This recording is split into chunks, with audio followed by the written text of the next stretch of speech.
everybody. Welcome to another episode of Everyday Strong with Dr. Michael G. Daniels. This is your host, CB Baker. Thank you, everybody that supported our podcast. We are now full swing into 2018. We have dug ourselves out of the snow again.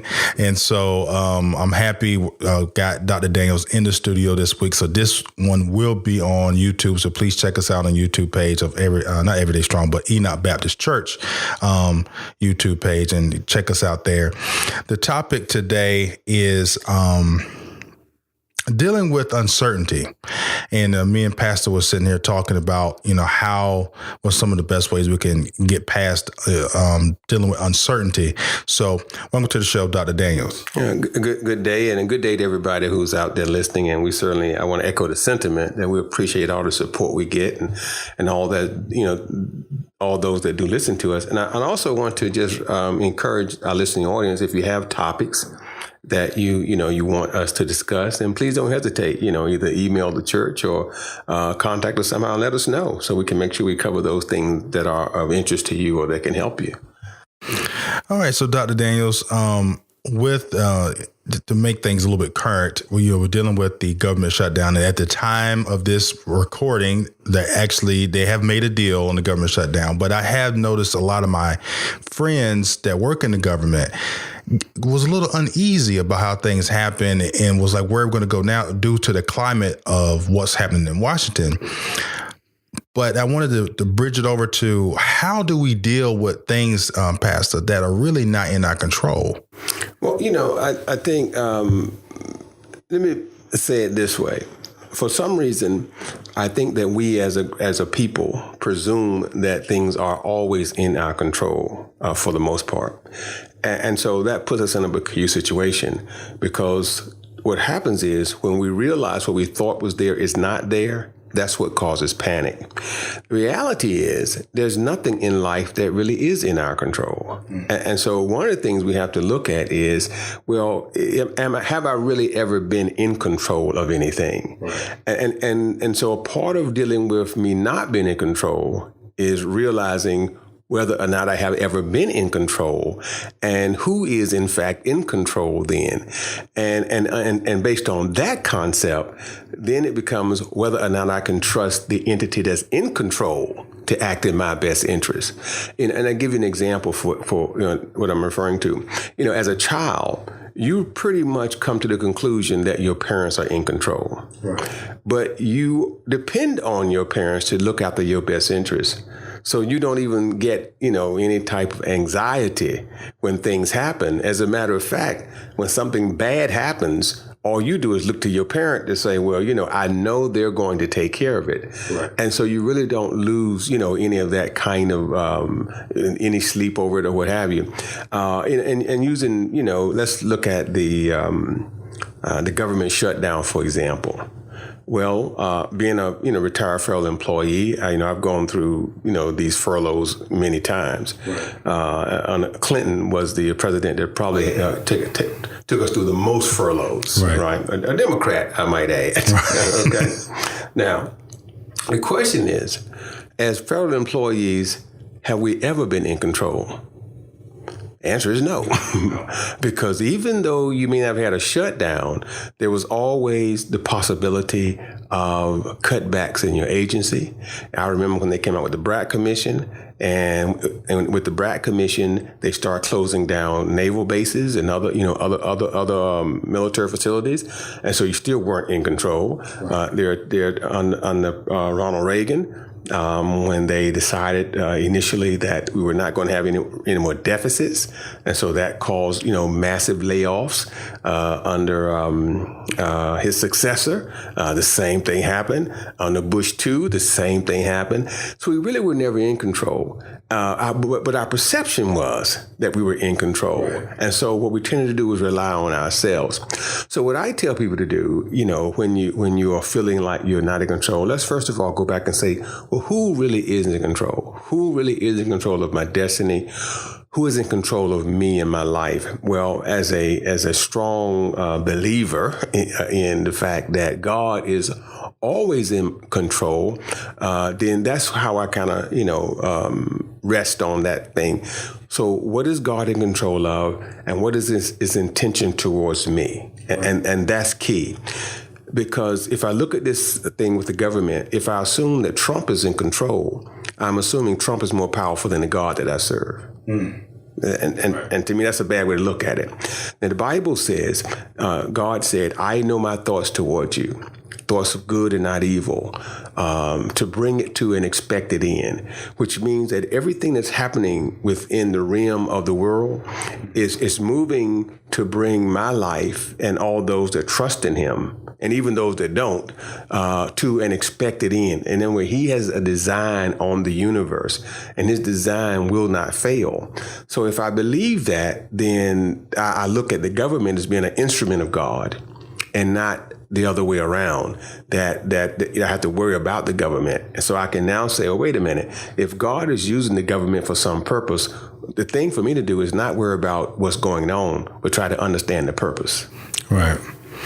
So understanding the purpose, then you can get real deep with that one, understanding the purpose of things. And so what is the steps to understanding the purpose of things? Is it getting the newspaper and reading the articles, or is it understanding the purpose of what God has in your life? So, and you take a look around and say, well, I got everything I need. And I know you talk about that a lot, needs versus wants. You you want that nice car, you want that nice house, but do you need that? You already got a house and it's good enough, and you already got a car. It's getting you point A to point B. It's not breaking down on you. So do you look at it that way? What's some of the steps we can use for understanding the purpose of how things are happening? Absolutely. Well, here's what you do. And again, I'll use the government shutdown as an example, because that's something that's really, it's present, it's right there, it's where people can really, touch and feel. So what purpose am I looking at? Well, I'm always looking to see who's really in control. Okay. Now, is it Congress? Is it the president? Is it God? Here's what we know. The president is not in control. How do we know that? Because if he was in control, we would already have money set aside for the wall. If he was in control, then we would have a ban on people entering this country from Muslim nations. It would not be going to the Supreme Court. Right. If he was in control, Hillary Clinton would be in jail. If he was in control, Mueller would not be investigating him. See, so we know that he's not in control, right, because things are not going 100% his way. So we can rule him out. So then we go to the next step. Well, is Congress in control? Well, we know that the Democrats obviously are not in control. Right. Because if they were in control, DACA, would be law of the land, and those individuals who were, young folk when they came to this country would not be afraid of being deported. Right. We also know they're not in control, because if they were in control, the tax bill would not have been passed, right? And the Affordable Care Act would also be funded, totally. And the requirement to get insurance would still be within the IRS code. So we know that the Democrats are not in control, congressionally. We know the Republicans are not in control. Why? Because we have a shutdown. Right. They are the majority in both the House and the Senate. So we know that no legislator is in control. We know that no politician is in control. So we rule them out. So we can't say what is their purpose, because that's not going to help us to get where we're trying to go. Mm-hmm. So if I rule them out, well, I got to go to the next level. And I'm saying the next level has to be my Heavenly Father. So he's the one in control. So the question is, what is his purpose? That's what I'm trying to figure out. What is his purpose? Now, I can try to say, what is his purpose for the United States? Or what is his purpose for me? And I'm telling you, am I really trying to care what's his purpose for the United States? Right. Or am I really trying to figure out what his purpose is for me? So that's what I'm saying. Look, God, what is your purpose for me? where are you trying to take me? And what is the impact on what's going happen? How is that affecting me personally? So that's how you kind of break it down. Right. So now that I know he's in control, I'm saying, what is his purpose for me? Now, if I haven't figured out his purpose for me, then I have to do that. Obviously, I need to pray. I need to fast a little bit. I need to understand where God wants to take me. But let's say I do know where he wants to take me. I've already figured it out. I know where he wants to take me. So now the next question I must ask myself is, how does what's happening now help me get there? How is it that what's happening now help me get to God's purpose for me? What changes in my life? For example, with the government shutdown. If the government is shut down as it was on Saturday, Sunday, and Monday, what changes in my life? I'm going to use me as an example, okay? Now, here's what changed. The 9 o'clock service was full. The 11 o'clock service was full. Right. Did I see them coming to church praying, Lord, help me, as a negative or a positive? That's positive. Absolutely. So the government shutdown helped people come to church, pray, and realize that God is needed in their life. So from the standpoint of me, that was a positive, right, to have that happen to people, because, hey, that brought them to church. Now, the next thing I ask myself is, does that mean that I won't eat tomorrow because of the government shutdown? No, I'm still going to eat tomorrow. Why? Because I have enough food in my house to last me past today and tomorrow. I don't buy food day by day by day, and most people don't. Next question is, well, am I able to pay my bills today or tomorrow?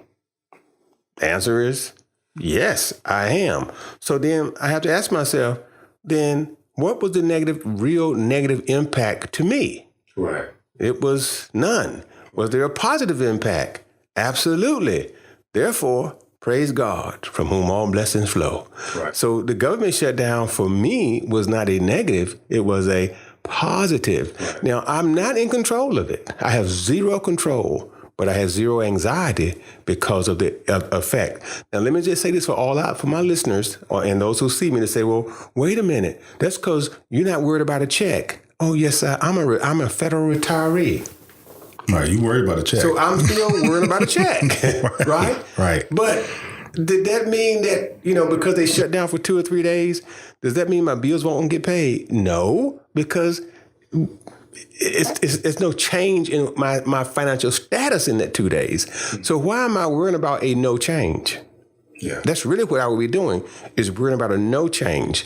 And you can take that to any aspect of your life. And if you use that as a general rule, what you'll find is my worrying is a waste of time. Right. Is the worrying and fear really more the devil at work in your head? You know what? You ought to be a preacher, because your question is right on point. Doubt is a great tool of the devil, and I try to put this out to people, all the time. Don't know how well it takes, but doubt is a great tool of the devil. If we look at Adam and Eve, for example, the way the Bible lays the story out, the thing that caused Eve to be disobedient was when the devil put doubt in her mind. When she doubted whether or not what God had said to her was valid.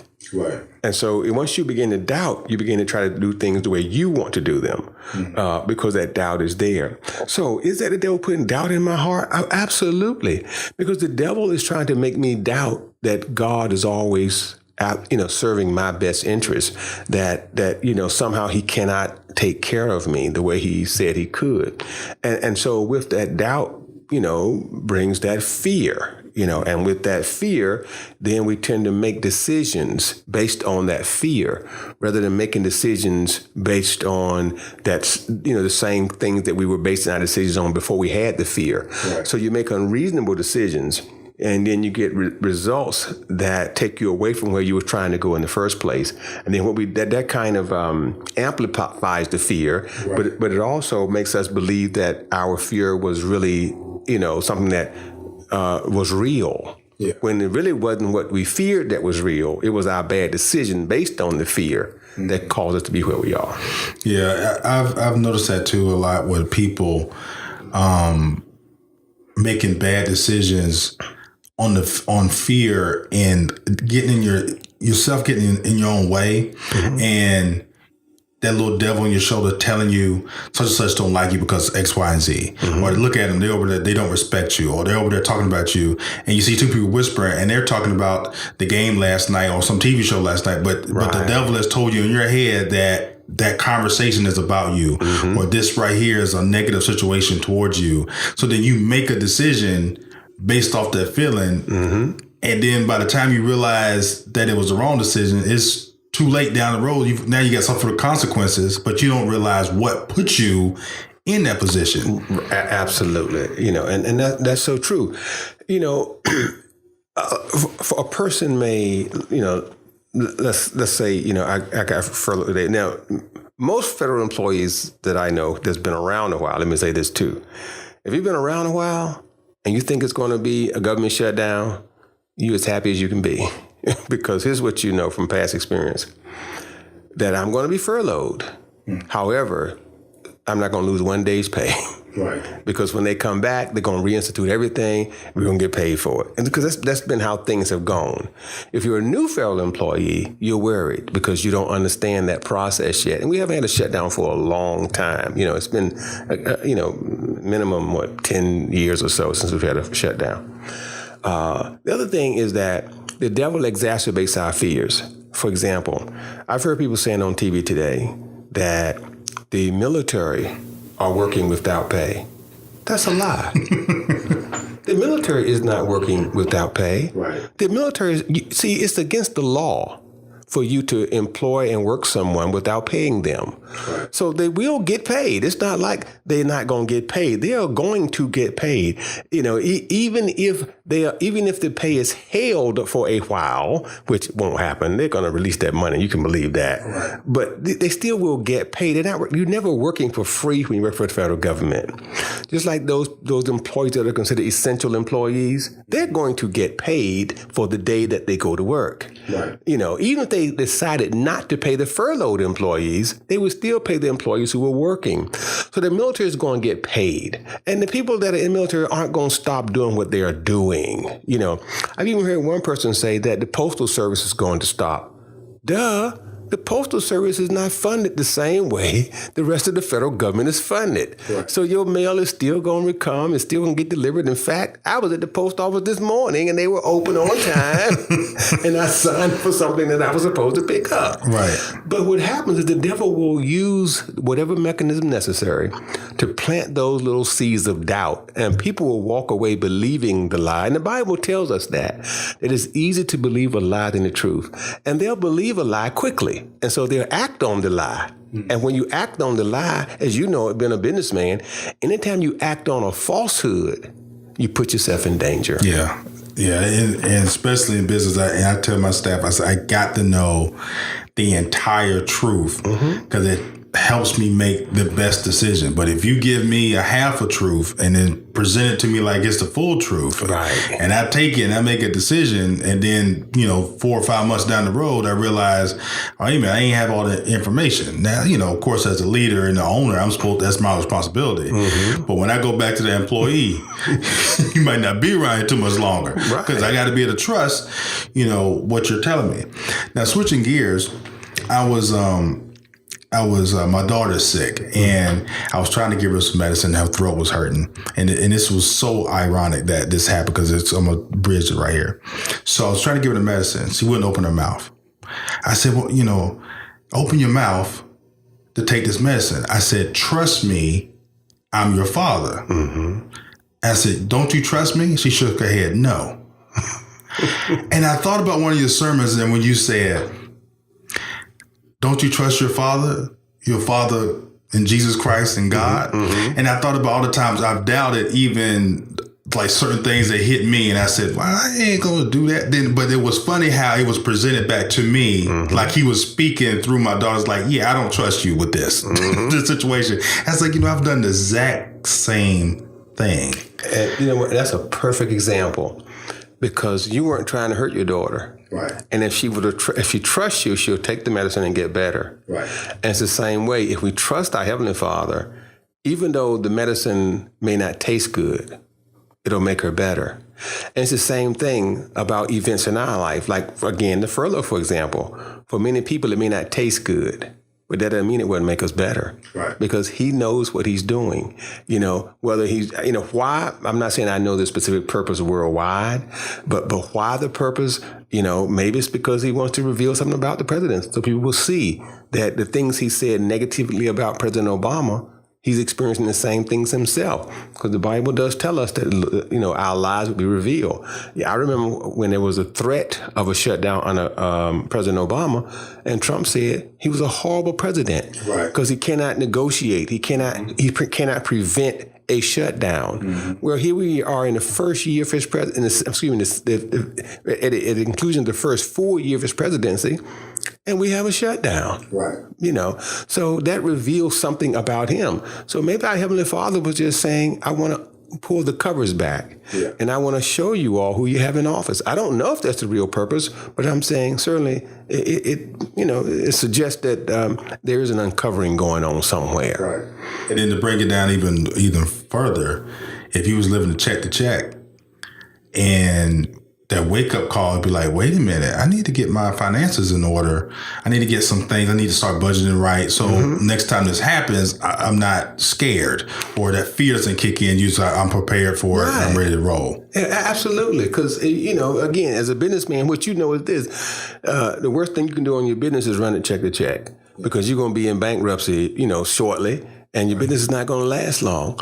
And the same thing works in any household. And so if I'm relying on the government, for my means of support, then as you said, I need to at least follow some biblical principles if I'm a Christian. So if I'm operating on biblical principles, then I'm operating under the same rules that, Joseph said to Pharaoh: live off 80%, save 20%. So when bad times come, you're where you need to be to continue. And so from that standpoint, like you said, it ought to send a message to Christians to wait a minute, to wake up and say, who am I relying on most? The federal government or the God that I serve? Who am I following the most? What teachings am I going to follow the most? The federal government or the God that I serve? Well, if I follow the federal government teachings, then I'm going to listen to what Trump says, and I'm going to listen to what, the majority in the House and the Senate say, and I'm going to adopt their rules. But we can see now that their rules aren't helping us a whole lot. But if I adopt God's rules, then, I'm pretty much where I need to be. Yeah. So it's amazing how in the conversations that we've had on the podcast and then listening to you preach on Sundays and going back and then listening to some of the sermons. I do suggest everybody do that on YouTube. If you still got an account with live stream, go back up there and look at the past sermons, because you'll catch something the second time around that you didn't catch the first time around. Mm-hmm. Especially if you're in church and you're hollering, you missed you missed about 30 seconds. If the Holy Ghost hit you, you might have missed like 30 seconds.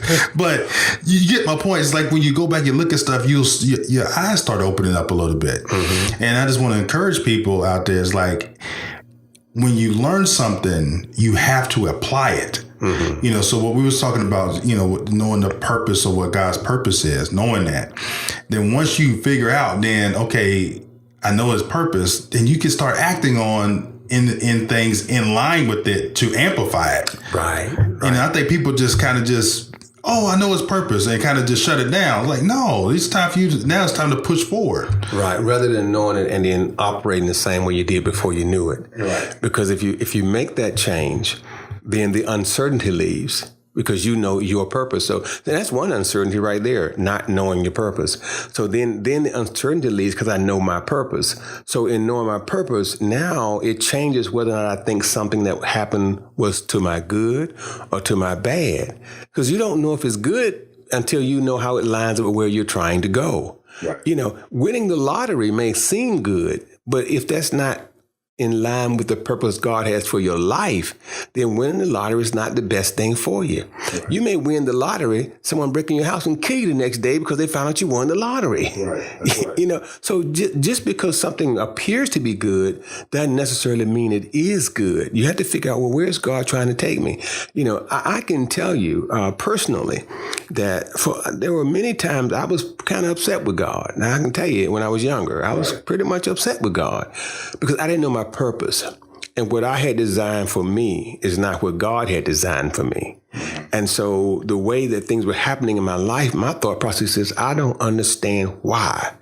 The things I want to do, the things I'm trying to do, because I always consider myself to be just, 1 point below genius, if not genius. That's how I look at it. That was right. I used to tell people all the time. With my IQ, because literally when I took an IQ test, I was scored as a genius based on my IQ test. Right. Now, did I apply it all? No, but that's, how it came out at that time. So my design for me was much greater than what I was accomplishing, And for the life of me, I couldn't figure it out until I figured out where God wanted me to go. Because here's what I know. If I had followed my own way of thinking and where I wanted to go, there's a strong possibility I could be dead by now. Not because I was doing anything illegal, because my design, I wanted to be a fighter pilot. That's what I originally wanted to do. Right. I wanted to go to the Air Force Academy and be a fighter pilot. Then I want to go to medical school and become a psychiatrist. Now, here's what you can bank on. If either one of those two things had happened, I would not be a pastor of a church. Right. Most definitely. Number one, if I was a fighter pilot, and if I had kept on, doing that, right, I would have probably came back and became a commercial pilot, after I retired from the military. Right. Okay. If I did, as my design was to become a fighter pilot and then go to med school, if I became a psychiatrist and I'm sitting back and I'm making psychiatrist money, you can also believe this. Right. I would not be the pastor of a church. Right. It's just that simple. So the Lord had to say to me, hey, wait a minute, that ain't what I want for you. I want you to go this way. And so the way he wanted me to go prevented me from I had the grades. I had the recommendations, everything I needed. I just couldn't pass the medical evaluation. Right. I had everything I needed except that.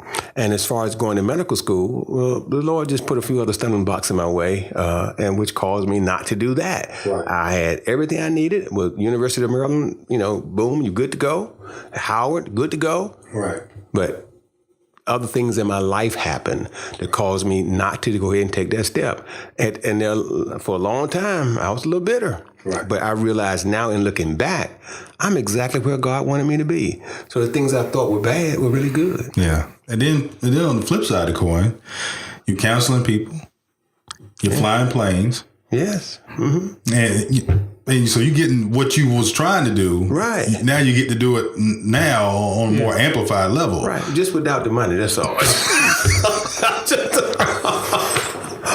I'm doing the same thing, but my bank account is not quite as large as it would have been. Right. But money and everything, and I guess that's the thing, because it doesn't mean I would have been happier. Right. Just because. That's a very good point. Right. Obviously a psychiatrist makes more than a federal employee. There's a cap on our salaries. Right. It's a cap. You can't make more than a congressman make. So, but, and not just saying that, I'm not doing bad. I'm not saying that. But I'm just saying, most medical doctors and most psychiatrists that I have seen, and they do a whole lot better than what I do, But my point is that, but it don't mean they're happy. It just doesn't mean they're happy. It doesn't mean they're making a big difference in people's lives. Right. And so, am I satisfied? Absolutely. I'm completely satisfied with where God has taken me.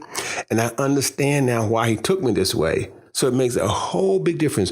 Was I in control? No. Did I feel out of control many times? Absolutely. Was there uncertainty? Absolutely. There was great uncertainty. And that was very frustrating until I figured out that I was never in control and that he was always guiding me this way. Then it all made sense. So at any point, did you ever feel like on the decisions that you made that you was like hard on yourself? And then you had to forgive yourself and then realize that maybe I did make the right decision on certain things? I think back then, let me say this. Right. I didn't think I made the right decisions. Because what my presumption was that it was my decision making that was causing a lot of things that was happening in my life. Gotcha. But now what I've come to realize is that wasn't the case. What was happening was that God was pushing me a certain way. He was pushing me a certain way. So those influences that was happening to me was him pushing me that way. Mm-hmm. And so I would be mad that I did something. But when I look back, I realize if I hadn't done it, I wouldn't be where I am right now. And I think, and that's the thing, going through it, of course, you're like, man, it was the craziest thing. I should have been here rather than there. But I look back and I realize if I had been where I was trying to go, I wouldn't be where I am now. Right. Like I said, I would not be the pastor of this church. I just would not be. And I'll give you a quick example is that, even though, when I was in the federal government, I didn't have a bad position. I had a pretty good position. Okay. As far as the ratings go, there's only one other level I could have gotten to in the federal government. As far as the GS ratings, I was at the highest you can get to. And I was still in my 40s. And like I was an older guy, I was in my 40s. And I was at the highest GS rating you can get to. The only thing left for me to do is become a member of the Senior Executive Service, okay, which I had applied and got accepted. Okay. Something happened to cause that to be taken back from me. But that would have required me to relocate to Washington, D.C., which meant I would have left Enoch Baptist Church. Right. And so at the time, I was upset because I'm thinking this one little glitch is causing them not to go through on what I have already, been just about guaranteed. Right. Looking back, I realized that, wait a minute, that probably was the best thing, because if it had not happened, I would have been in Washington, where my family would have been down here, and I've been up there. I would have been in the Senior Executive Service, but I wouldn't have been the pastor of the church. I couldn't have done both. Right. And at the time, at the church, I say we probably had a congregation size of about 100 people. All right, and there's no way it would have grown more with me doing that. Right. But because of that, I got frustrated. I decided to take an early retirement, and the church just grew by leaps and bounds. So, as I say, what I thought was a negative, and that really was just God pushing me to be where he wanted me to be. Right. He didn't want me to be, there. He wanted me to be here as the pastor of Enoch Baptist Church. Well, I'm certainly glad you are the pastor of Enoch Baptist Church. So, is there anything else you'd like to mention before we close out? No, I think we covered a lot today. Yeah, yes, we did. Thank y'all so much for joining us today. This is your CB Baker. Till next time.